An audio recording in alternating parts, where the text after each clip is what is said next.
Welcome to Bariatric Expert, the podcast that delves deep into the world of bariatric surgery and nutrition. I'm your host, Sherry Burke, a registered holistic nutritionist with a specialization in bariatric nutrition. I've been working closely with bariatric clients since 2008, helping them navigate their journey towards a healthier and more fulfilling life.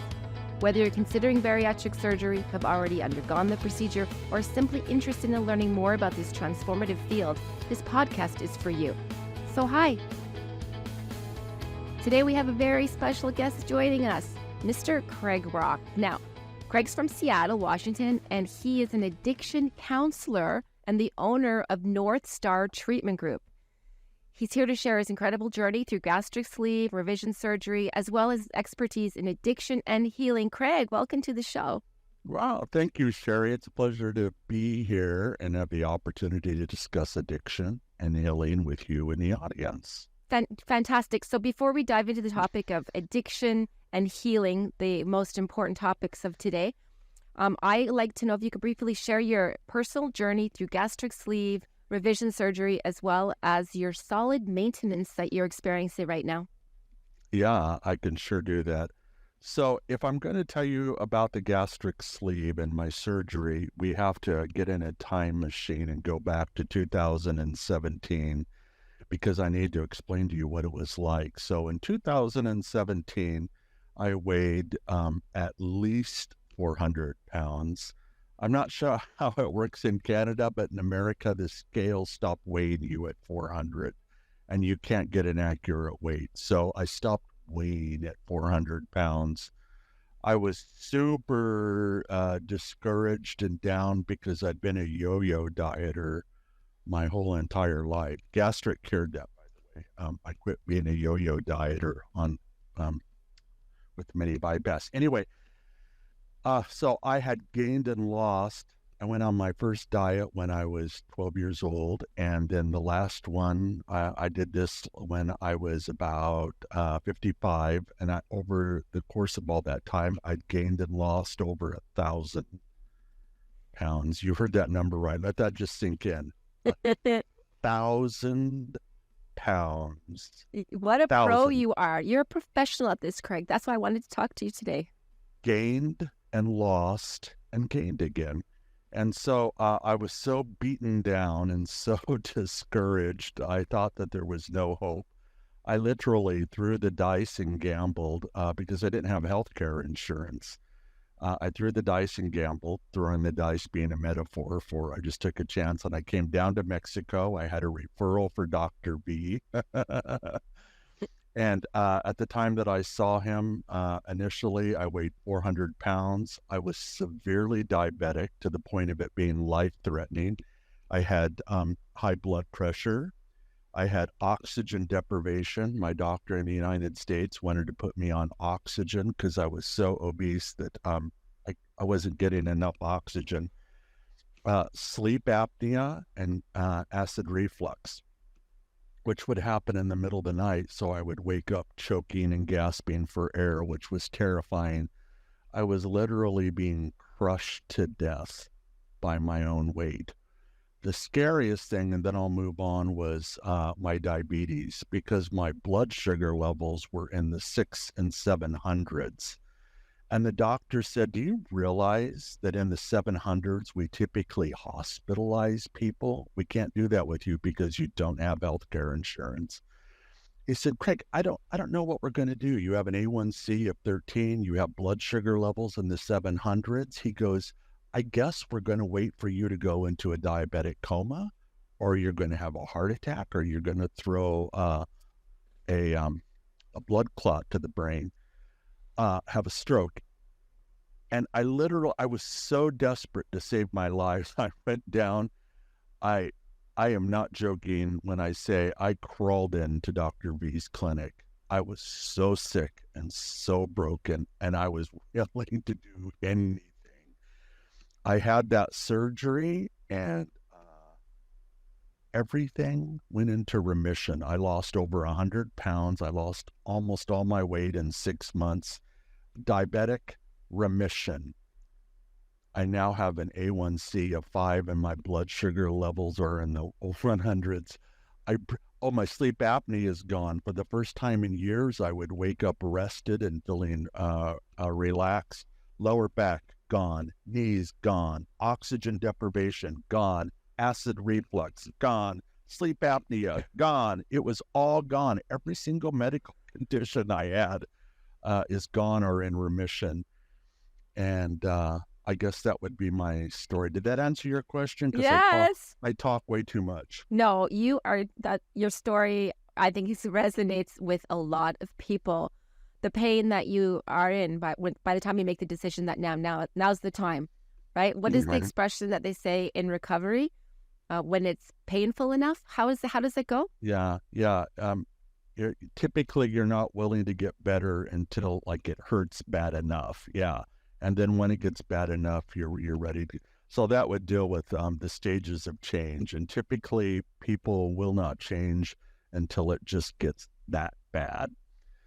And then we may change temporarily or for a while, but not permanently. So change is a tricky little animal. So, Craig, beyond your bariatric journey, you bring a really unique perspective as an addiction counselor and owner of North Star Treatment Group. So could you tell us a little bit more about your work and how it relates to the topic of addiction and healing?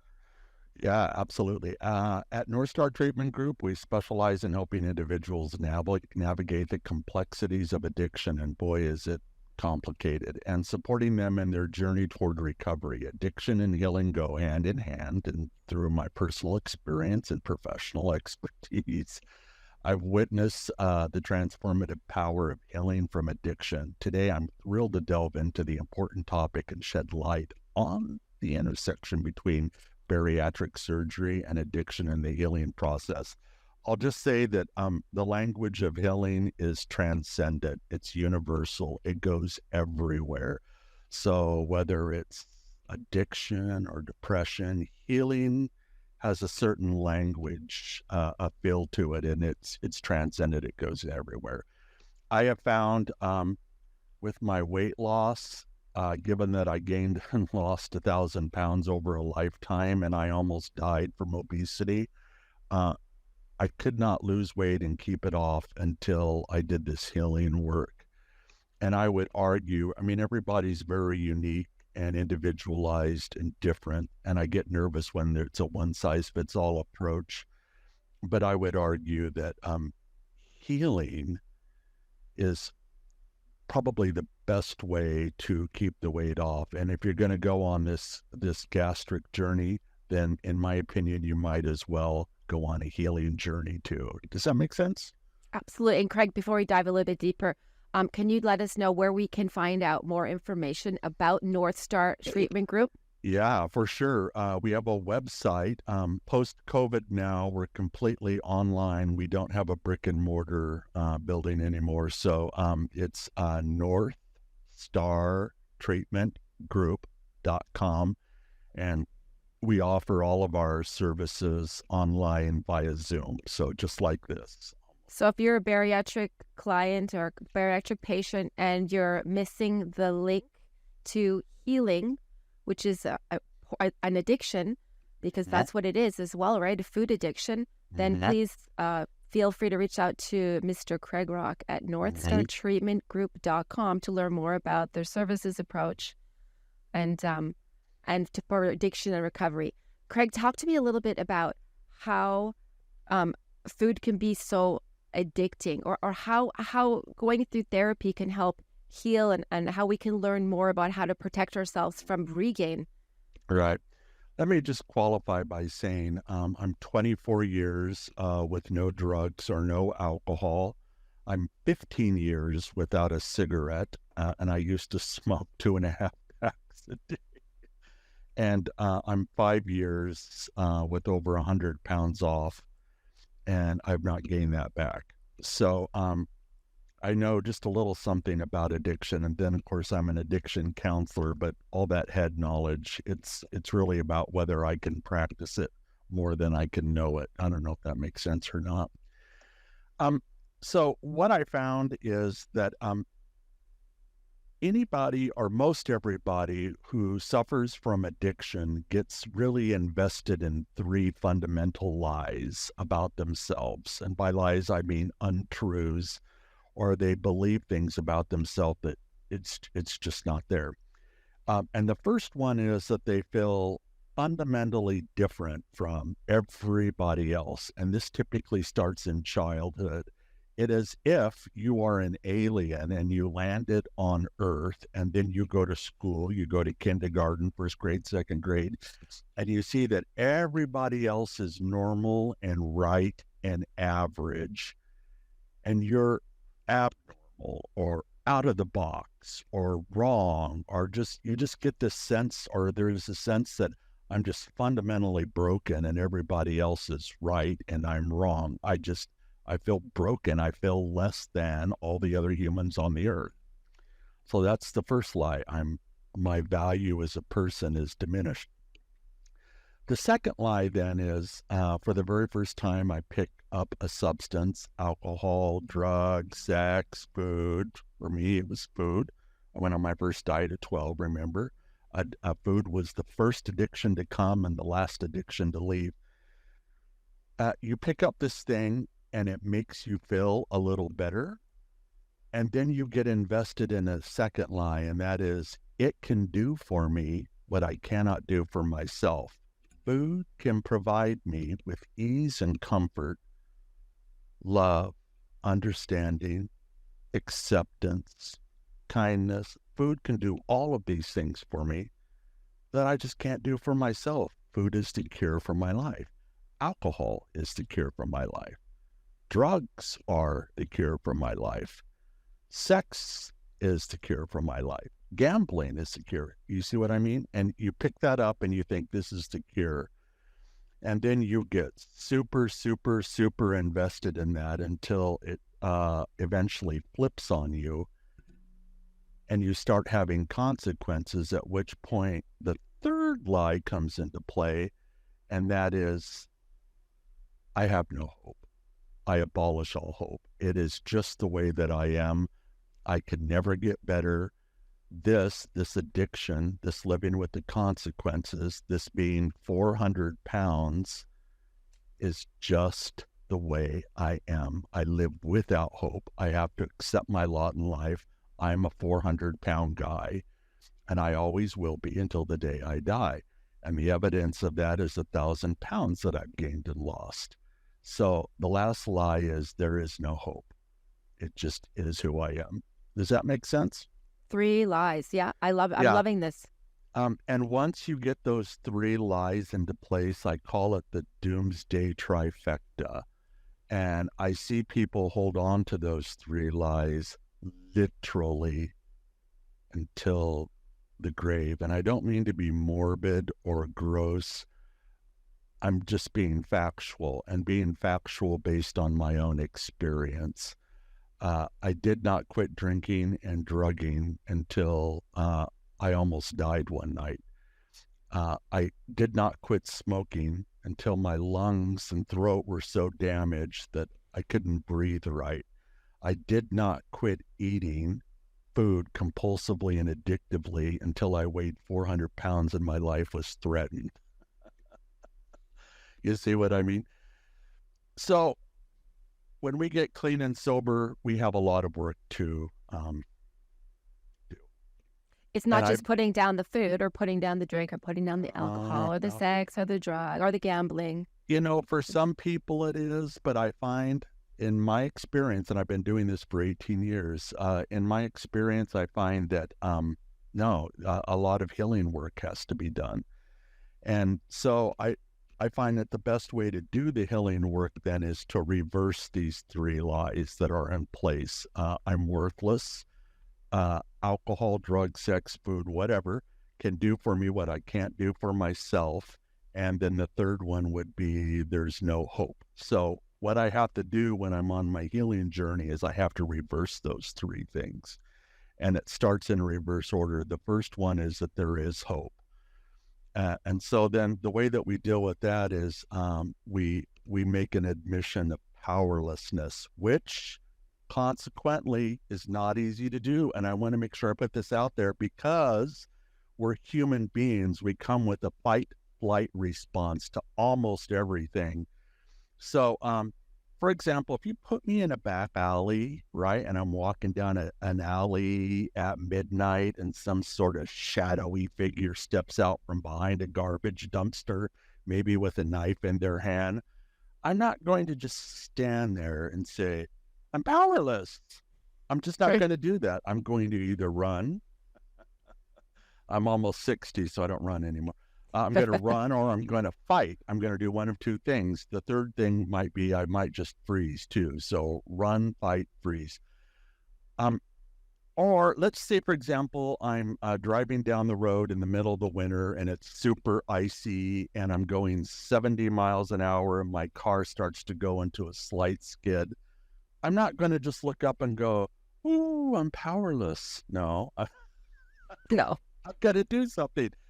But 400 pounds, my life almost ready to end,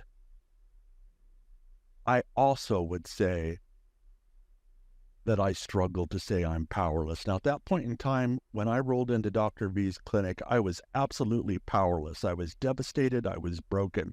But saying I'm powerless over a Twinkie and a pizza did not go down well. I'm a human being, and what I want to do is I want to fight it and go, yeah, I can do this. I can do this. I can do this. Shame on you for thinking you can't. Or I want to run and hide and just say life is just so horrible. I can't manage it anymore. But to just have to sit there with that and say, I am absolutely powerless over this. I am powerless over this to the point where I'm almost ready to die. I mean, that's pretty cool. So then we undo that third lie, there is no hope. I have seen people who have been so deconstructed, myself included, get reconstructed in a new and better way, a very profound way. And that's just really amazing stuff. So there is no hope. Yes, there is. You start with making an admission of powerlessness, and that is not easy because we're not designed to do that. Does that make sense? Craig, yeah, absolutely. And do you feel like your background in addiction counseling and being an addict yourself helped you with the next step of food addiction? It did, but you know what? It took 17 years because I was 17 years sober, and that's with a degree in head knowledge, and I still managed to weigh 400 pounds. So it did help. It finally kicked in, but still, I was in trouble. I'll tell you, when I laid on that operating table, and that was before Dr. V moved into the big fancy hotel, which is like a spa. Because I went back there for gastric rehab, right? I had the sleeve, and then I went back because I didn't want to take chances with just the sleeve. So I got the mini bypass, and I went back, and he's got like this spa hotel, and I'm like, oh my God. Where am I? I know. I felt the same way. No. Actually, now it's growing even more. Now we have another 2 floors. Oh my God. I know. Yeah, it's amazing. So when I went there, it was a small clinic right across the street from the biggest gay bar in Tijuana.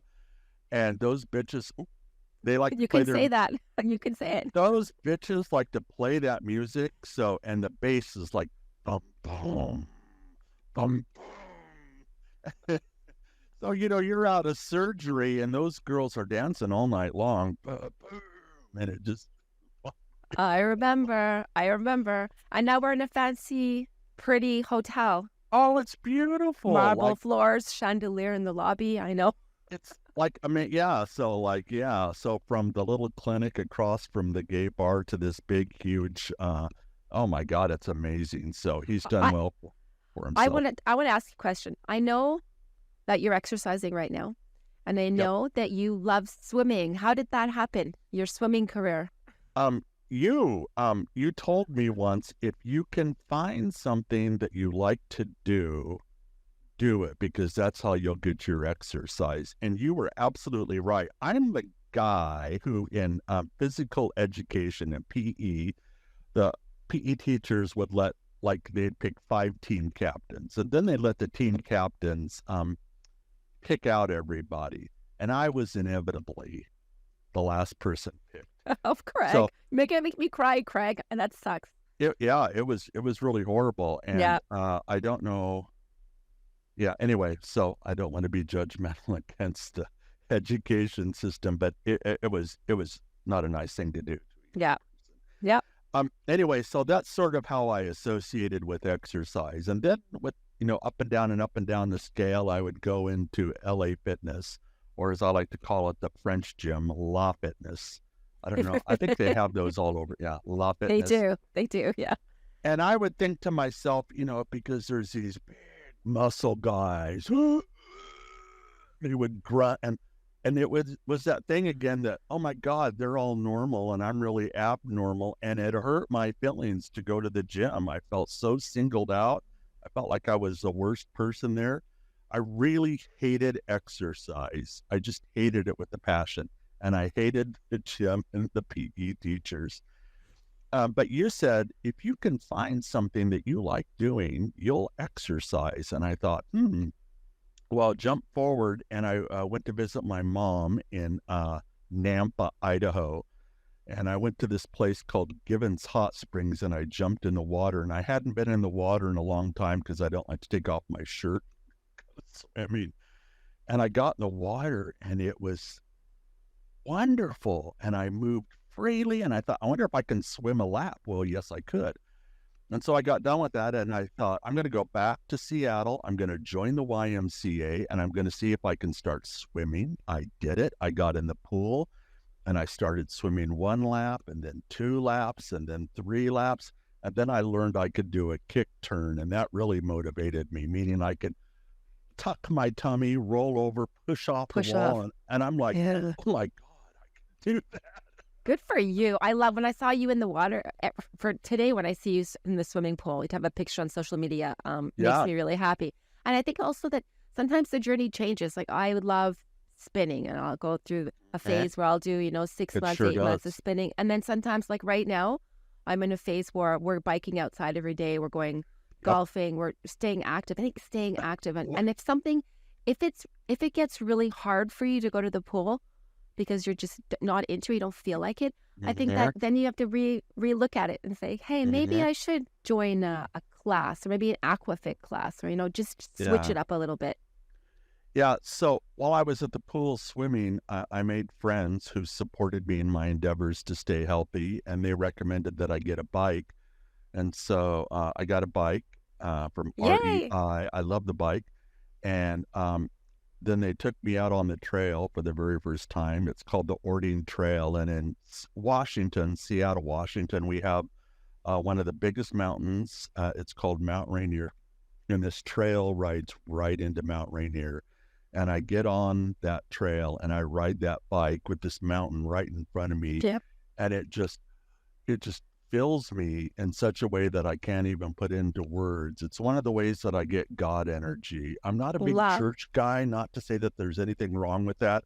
I've seen too many good examples of people thriving in religion and church, but it's not how I get it. I get it through helping other people. I get it through nature. I get it through animals, and then my hobby, the theater and acting.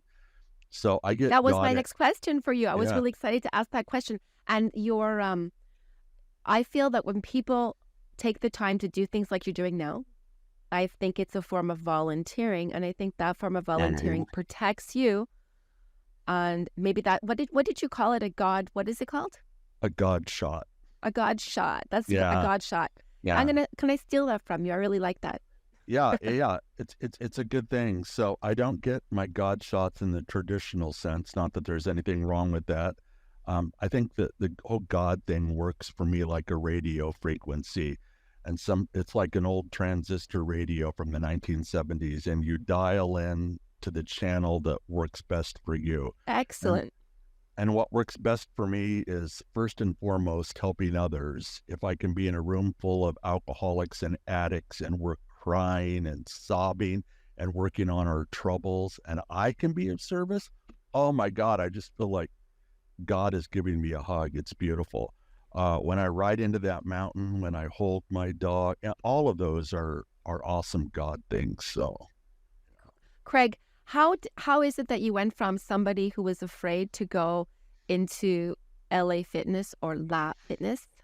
How did it go, or being intimidated by those big bodybuilders, to having a thriving acting career like you do today, standing up in front of people and saying, "Look at me"? How did that happen?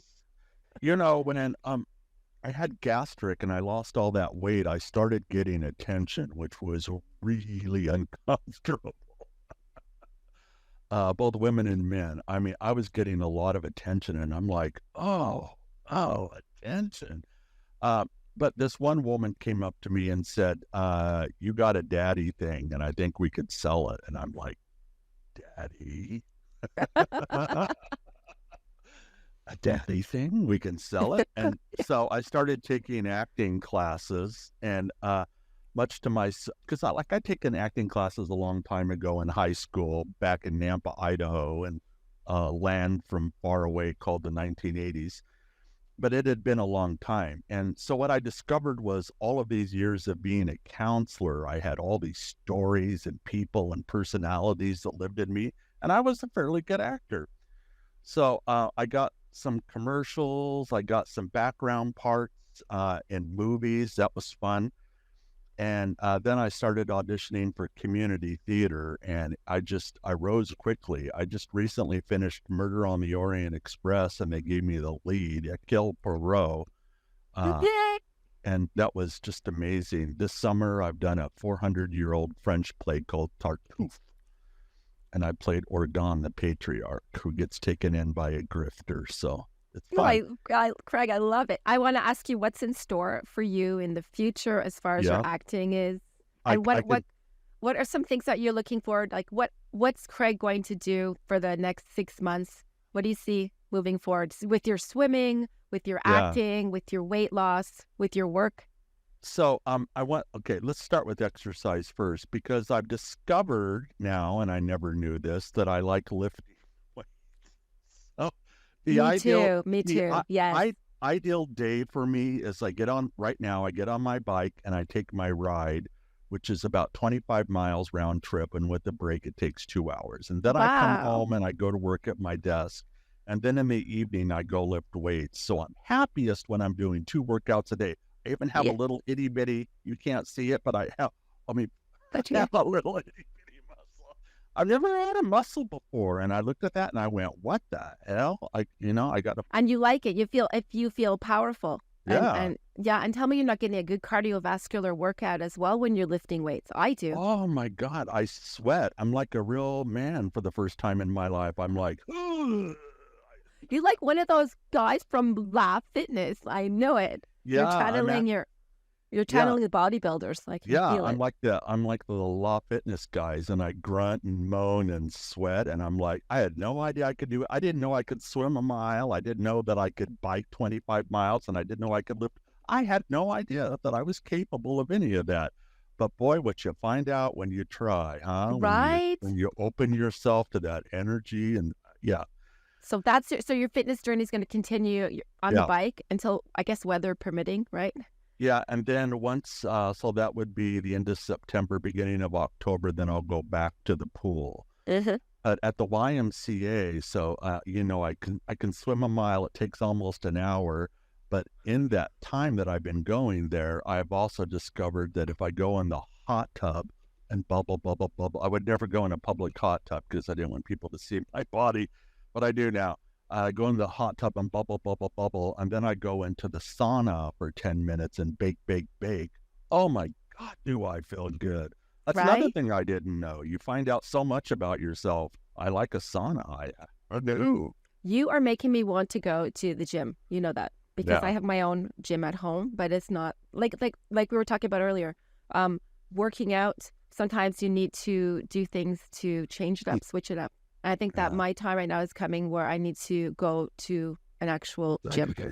Yeah, I'm thinking about yoga now. Yes, I was about to challenge you. My next statement was, I challenge you to take a few yoga classes, and you might hate it in the beginning. Take some beginner classes, because that's one of the pillars of fitness, right? Because you have your cardiovascular happening, you have your strength training happening. Let's prevent injuries and take care of our muscles, ligaments, tendons through yoga classes. Yes. Yeah, So exactly. that's your fitness journey. What's going on with your acting and with Yeah. work? So that is a good question. So acting right now, and I'm actively doing it right now. I'm taking acting classes. After that 400-year-old French play, that was a hard play, but after I did that, I decided I wanted to go back to acting classes because I really like acting classes. And I've aligned myself with this guy who's interested in helping me develop my one-man solo show. Because you know how earlier I was talking about these 3 lies that we get invested in, and then I have a solution for those 3 lies. Plus I have all these stories and narratives and it's all fragmented in 1,000 little pieces. And I want him to help me. And he said he would bring it all together and put it into a one-man solo show. I will never be rich and famous, but I would like to leave a message of hope in the world before I die. And the way that I want to do it is through drama and through acting and through this solo show. And then I would take that solo show to different film festivals, or not film festivals, fringe festivals, and do it and start putting it out there. So that's what I want to do. I want to do a solo show based on my career as an addiction counselor and an addict myself. That makes sense? Craig, I love it. Yeah. How far in the future do you see this happening? Because everything, I've known you for years, and everything that you said that you were going to do, I've seen you do. So this next step, what do you think? Yeah, it's, so it's real. I've aligned myself with this guy. His name is John Jacobson, and I'm wondering if he's going to watch this podcast. That's interesting. Now, hi, John, if you're watching. And I have a colleague, his name is Ralph, and Ralph did a one-man solo show, which was situated on his wife who had passed away from Alzheimer's, I believe. And so he takes us on this journey of that. And so then John Jacobson, my instructor and my new ally and colleague, took that one-man solo show and he put it into a short film. And then they released it, and that film won all sorts of awards, even at Cannes Film Festival. I mean, it really went places. So there's the idea that he could help me write this, or I'll do the writing. He coaches me, and then we put it together. He helps me. Then we put it on film and put it out into the universe, and whoever it helps, it helps. Just got to keep ego and pride out of the process and stay focused on the fact that you want to help people. Well, I think that this is going to help a lot of people, Craig, because I really hope that people out there listening to us, if there's anybody suffering, that they're going to reach out to North Star Treatment Center and contact with you and get pointed in the right direction to start the healing process from food addiction. Yeah, we have sobriety counseling or sobriety coaching, so it doesn't matter what it is. And then and everything's online, right? Everything's online today, so you don't have to leave the comfort of your home to go any place. I love that. I love it. I think it's great that we can all reach out and get help. And I also just want to mention that your pricing is really affordable as well. So I'm going to put a link to your website and some information online. $85 an hour, and I could do $85 on a good night at Pizza Hut. So absolutely good comparison. I love it. Right? Oh, sorry. Today with inflation, call it $100. It's a good discount. Yeah, I could do 85 or 100 easy in a night with pizza and ice. Oh my God! Here we go. Stop it. Craig, thanks a lot for being here. Thanks a lot for sharing with us. I didn't talk too much. I have a big mouth and I like to go on and on and I on. could listen to you talk all day. Oh, thank you, sweetheart. I appreciate you. And thank you for everything you do. I've relied on you so many times over the last 5 years. And I guess I just would like to take this opportunity to lift you up and raise you and praise you and thank you for all the good work you do. You are just splendid. And if Dr. V is watching this, thank you. You saved my life. Thank you. Thanks, Craig. Thank you for joining us on this episode of Bariatric Expert. We hope you found our conversation insightful and inspiring. To reach out to Craig directly, visit northstartreatmentgroup.com. And remember, the journey to bariatric surgery, addiction recovery, and overall well-being is unique for each individual. If you want to continue exploring the world of bariatric surgery and nutrition, be sure to download the Bariatric Expert app for more informative episodes, expert advice, and valuable resources. Stay motivated, stay informed, and keep embracing the transformative power of bariatric surgery. Thanks for listening. Love you. Love you too.